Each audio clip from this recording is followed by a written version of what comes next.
प्रणाम आप सभी को। मेरा नाम सुशील है। सुभद्रा जी की कहानियों में तत्कालीन समाज का चित्र हमें देखने को मिलता है।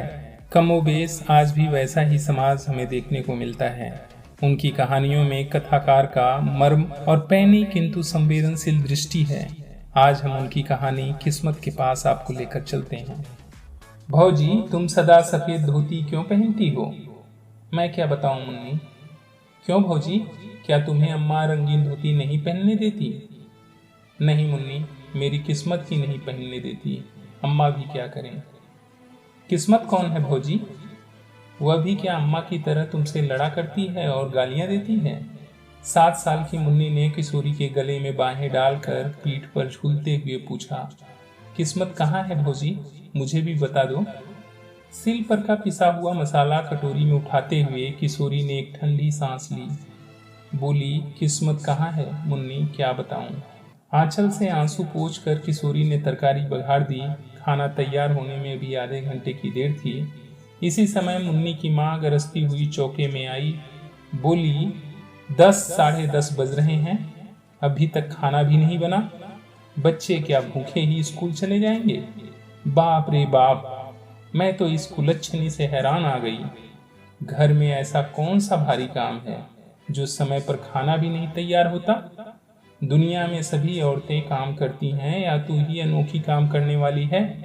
एक सांस में मुन्नी की माँ इतनी बातें कह गई और पटा बिछाकर चौके में बैठ गई। किशोरी ने डरते डरते कहा, अम्मा जी, अभी तो 9 भी नहीं बजे हैं, आधे घंटे से सब तैयार हो जाता है, तुम क्यों तकलीफ करती हो? चिमटा खींचकर किशोरी को मारती हुई सास बोली, तू सच्ची और मैं झूठी?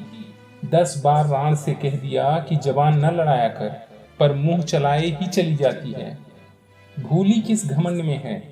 तेरे सरीखी 50 को तो मैं उंगलियों पर नचा दूं। चल हट, निकल चौके से। आंख पोंछती हुई किशोरी चौके से बाहर हो गई। जरा सी मुन्नी अपनी माँ का यह कठोर व्यवहार विस्मय भरी आंखों से देखती रह गई। किशोरी के जाते ही वह भी चुपचाप उसके पीछे चली, किंतु तुरंत ही माता की डांट से वह लौट पड़ी। इस घर में प्रायः प्रतिदिन इस प्रकार होता रहता था। बच्चे खाना खाकर समय के आधे घंटा पहले ही स्कूल पहुंच गए। खाना बनाकर जब मुन्नी की माँ हाथ धो रही थी, तब उनके पति राम किशोर मुवक्किलों से किसी प्रकार छुट्टी पाकर घर आए। सुनसान घर देखकर बोले, बच्चे कहाँ गए? नथुने फुलाती हुई मुन्नी की माँ ने कहा, स्कूल गए, और कहाँ जाते? कितना समय हो गया, कुछ खबर भी है? घड़ी निकाल कर देखते हुए रामकिशोर बोले, अभी 9:30 ही तो बजे हैं, मुझे कचहरी भी तो जाना है ना। मुन्नी की माँ तड़प कर बोली, जरूर तुमने सुन लिया होगा, दुलारी बहू ने 9 कहा था और तुम 9:30 पर पहुंच गए, तो इतना ही क्या कम किया? तुम उसकी बात झूठी होने दोगे? मैं तो कहती हूँ कि इस घर में नौकर चाकर तक का मान मुलाहिजा है, पर मेरा नहीं। सब सच्चे और मैं झूठी, कह के मुन्नी की माँ जोर से रोने लगी। मैं तो यह नहीं कहता कि तुम झूठी हो, घड़ी ही गलत हो गई होगी, फिर इसमें रोने की तो कोई बात नहीं है। यह कहते कहते रामकिशोर जी स्नान करने चले गए। वे अपनी स्त्री के स्वभाव को अच्छी तरह जानते थे।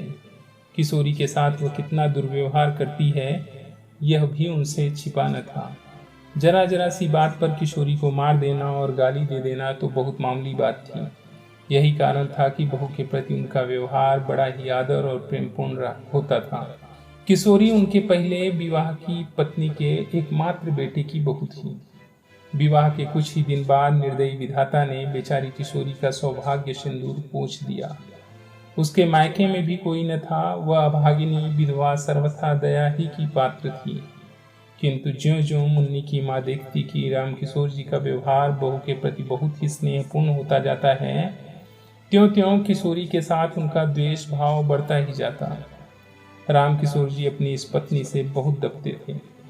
इन सब बातों को जानते हुए भी वह किशोरी पर किए जाने वाले अत्याचारों को रोक न सकते थे। 100 बात की एक बात तो यह थी कि पत्नी के खिलाफ कुछ कह के वे अपनी खोपड़ी के बाल न मुंचवाना चाहते थे, इसलिए बहुधा वे चुप ही रह जाया करते थे।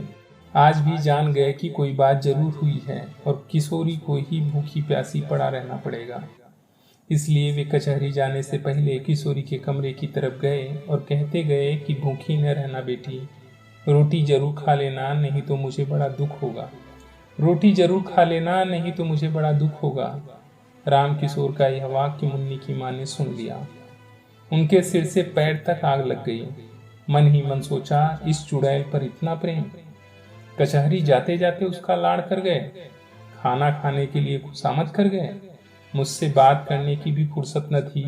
खाएगी खाना, देखती हूँ क्या खाती है, अपने बाप का हाड़। मुन्नी की माँ ने खाना खा चुकने के बाद सबका सब खाना उठाकर कहारिन को दे दिया और चौका उठाकर बाहर चली गई। किशोरी जब चौके में गई तो सब बर्तन खाली पड़े थे। भात के बटुए में 2-3 कन चावल के निपटे थे। किशोरी ने उन्हीं को निकाल कर मुंह में डाल लिया और पानी पीकर अपनी कोठरी में चली गई। आज राम किशोरी जी कचहरी में कुछ काम न होने के कारण जल्दी ही लौट आए। मुन्नी की माँ बाहर गई थी। घर में पत्नी को कहीं न पाकर वे बहू की कोठरी की तरफ गए। बहू की दयनीय दशा को देखकर उनकी आंखें भर आई। आज चंदन जीता होता तब भी क्या इसकी यही दशा रहती। अपनी भीरुता पर उन्होंने अपने आप को न जाने कितना धिक्कारा। उसकी धोती कई जगह से फटकर सी जा चुकी थी। उस धोती से लज्जा निवारण भी कठिनाई से ही हो सकता था। बिछौने के नाम पर खाट पर कुछ चिथड़े थे। जमीन पर हाथ का तकिया लगाए वह पड़ी थी। उसे झपकी सी लग गई थी। पैरों की आहट पाकर संकोच से जरा घूंघट सरकाने के लिए उसने ज्यों ही धोती खींची, धोती फट गई। हाथ का पकड़ा हुआ हिस्सा हाथ के साथ नीचे चला आया। राम किशोर ने उसका कमल सा मुरझाया हुआ चेहरा और डबडबाई हुई आंखें देखी। उनका हृदय स्नेह से कातर हो उठा। वे ममत्व भरे मधुर स्वर में बोले, तुमने खाना खा लिया है बेटी? किशोरी के मुंह से निकल गया, नहीं। फिर वह संभल कर बोली, खा तो लिया है बाबू। राम किशोर बोले, मुझे तो ऐसा मालूम होता है कि तुमने नहीं खाया है। किशोरी कुछ न बोली। उसका मुंह दूसरी ओर था। आंसू टपक रहे थे और वह नाखून से धरती खुरच रही थी। राम किशोर फिर बोले, तुमने नहीं खाया ना? मुझे दुख है कि तुमने भी अपने बूढ़े ससुर की एक जरा सी बात न मानी। किशोरी को बड़ी ग्लानि हो रही थी कि वह क्या उत्तर दे।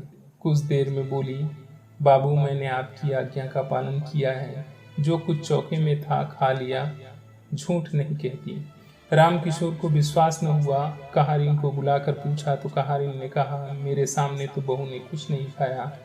माँ जी ने चौका पहले ही से खाली कर दिया था, खाती भी तो क्या। पत्नी की निष्ठा पर कुपित और बहू के सौजन्य पर राम किशोर जी पानी पानी हो गए। आज उनकी जेब में 50 रुपए थे। उसमें से 10 निकाल कर वे बहू को देते हुए बोले, यह रुपए रखो बेटी, तुम्हें यदि जरूरत पड़े तो खर्च करना। इसी समय आंधी की तरह मुन्नी की माँ ने कोठरी में प्रवेश किया। 20 से ही रुपयों को झपट कर छीन लिया। वह किशोरी के हाथ तक पहुंचने भी न पाए थे। गुस्से से तड़प कर बोली, बाप रे बाप, अंधेर हो गया। कलयुग जो न करावे सो थोड़ा है। अपने सिर पर की चांदी की तो लाज रखते। बेटी बहू के सोने घर में घुसते तुम्हें लाज भी न आई। तुम्हारे ही सर चढ़ाने से तो यह इतनी सर चढ़ी है। पर मैं न जानती थी कि बात इतनी बढ़ चुकी है। इस बुढ़ापे में गड्ढे में ही जाके गिरे। राम राम, इस पापी के बोझ से तो धरती दबी जाती है। वे तीर की तरह कोठरी से निकल गई। उनके पीछे ही राम किशोर भी चुपचाप चले गए। वे बहुत वृद्ध न थे, परंतु जीवन में नित्य होने वाली इन घटनाओं और जवान बेटे की मृत्यु से वे अपनी उम्र के लिहाज से बहुत बूढ़े हो चुके थे। ग्लानि और क्षोभ से वे बाहर की बैठक में जाकर लेट गए। उन्हें रह रह कर चंदन की याद आ रही थी। तकिए में मुंह छिपाकर वह रो उठे। पीछे से आकर मुन्नी ने पिता के गले में बाहें डाल दी। पूछा, क्यों रोते हो बाबू? राम किशोर ने विरक्त भाव से कहा, अपनी किस्मत के लिए बेटी। सवेरे मुन्नी ने भौजी के मुंह से भी किस्मत का नाम सुना था और उसके बाद उसे रोते देखा था। इस समय जब उसने पिता को भी किस्मत के नाम से रोते देखा तो उसने विस्मित होकर पूछा, किस्मत कहाँ रहती है बाबू? क्या वह अम्मा की कोई लगती है? मुन्नी के इस भोले प्रश्न से दुख के समय भी राम किशोर जी को हंसी आ गई और वे बोले, हाँ, वह तुम्हारी माँ की बहन है। मुन्नी ने विश्वास का भाव प्रकट करते हुए कहा, तभी वह तुम्हें भी और भौजी को रुलाया करती है।